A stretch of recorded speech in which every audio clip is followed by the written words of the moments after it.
আসসালামু আলাইকুম। গতকাল ছিল ঈদের ২য় দিন এবং আমাদের অ্যাজ অলওয়েজ ঈদের ২য় দিন প্ল্যান থাকে যে যদি কোনো ভালো মুভি আসে আমরা দেখতে যাই।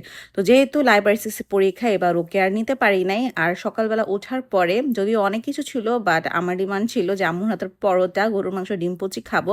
কারণ আমার ঘুম থেকেই উঠেছি দুপুরবেলা। সো এটাকে আপনি সকালের ব্রেকফাস্ট বলতে পারেন, দুপুরের লাঞ্চ বলতে পারেন, যেটাই বলেন না কেন। সবাই খাওয়া-দাওয়া করে এখন বের হয়ে যাব। বাট আওয়াইশা কোনোভাবেই নানু বাসা থেকে যাবে না। কিন্তু যেতে তো হবেই আসলে। এবং আজকে আমরা যাচ্ছিলাম সনি স্কোয়ারে। যদিও সিনেপ্লেক্স অনেক জায়গায় আছে বাট কেন যেন সবচেয়ে যে মুভিটার হাইপ থাকে সেটার টিকিট অন্য কোথাও পাওয়া যায় না। একমাত্র সনি স্কোয়ারে অলওয়েজ অ্যাভেলেবেল থাকে। তো যেহেতু মিরপুরের দিকে যাব তাই একটু আর্লি বের হয়েছিলাম। রাস্তায় যদি কোনো জ্যাম থাকে বা যে কোনো অকারেন্স হয়ে যায় এজন্য আমরা কোনোভাবেই চাচ্ছিলাম না যে বরবাদের কোনো সিন মিস হোক। কারণ বরবাদের টিজার ও ট্রেইলার যতগুলোই দেখেছি আমার কাছে অ্যাকচুয়ালি খুবই ভালো লেগেছে। তো যাওয়ার পরে আমরা আমাদের টিকিটটা কালেক্ট করে নিয়েছিলাম। টিকিট কিন্তু আমরা অনলাইনেই বুক করেছিলাম। সনি স্কোয়ার কিন্তু দেখতে খুবই সুন্দর বাট অনেক ক্রাউডেড থাকে। আমি সবসময় চাই এই প্লেসটাতে সুন্দর একটা ছবি তুলবো বাট কেন যেন এত মানুষ থাকে যে আমার সুন্দর মতো না আর ছবি তোলাই হয় না। বাট আওয়াইশা এই জায়গাটা দেখে খুবই পছন্দ করছিল, যদিও সে এখানে আগে কয়েকবার এসেছে বাট তখন অনেক ছোট ছিল তো তার এত মনে নেই। কিন্তু এবার সে ঝর্ণাটা দেখে খুব বেশি পছন্দ করছিল, আমার চেয়ে না তারই ছবি তোলার বেশি ইচ্ছা ছিল।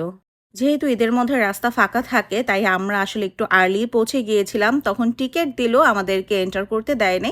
তাই আমরা ভাবলাম যে বাইরে থেকে কিছু খাওয়া দাওয়া করে নিই। তো আমরা এখানে আইসক্রিম দেখছিলাম, দেন স্মুদি শেকস অনেক কিছুই ছিল। আওয়াইশার জন্য আমরা একটা ম্যাঙ্গো আইসক্রিম নিলাম আর আমার জন্য আমি একটা ভ্যানিলা শেক নিয়েছিলাম। বাট এইটা এত বাজে ছিল, টু মাচ সুইট, একদমই খেতে ভালো লাগতেছিল না। একটা সিপ নিয়েই আমি শাওনকে দিয়ে দিছি যে এটা তুমিই খাও, আমার পক্ষে খাওয়া সম্ভব না।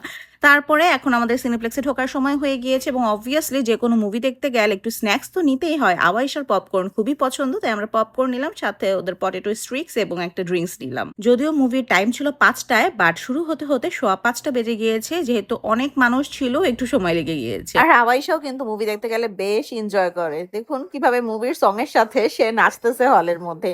তো যাই হোক, মুভিটা খুবই সুন্দর ছিল, আমরা বের হয়ে গেলাম এবং দেখা হয়ে গেল নিশোর সাথে। সে তার দাগি মুভি প্রমোশনের জন্য এসেছিল। এখন দেশে বেশ ভালো ভালো মুভি হয়, তো যারা ঈদের মধ্যে কি করবেন আসলে বুঝতে পারেন না, আপনারা কিন্তু যে কোনো একটা ভালো মুভি দেখতে যেতেই পারেন। তো সবার কেমন লাগলো আমার ঈদের ২য় দিনের এই ভিডিও অবশ্যই কিন্তু জানাবেন। Thank you for watching. আল্লাহ হাফেজ।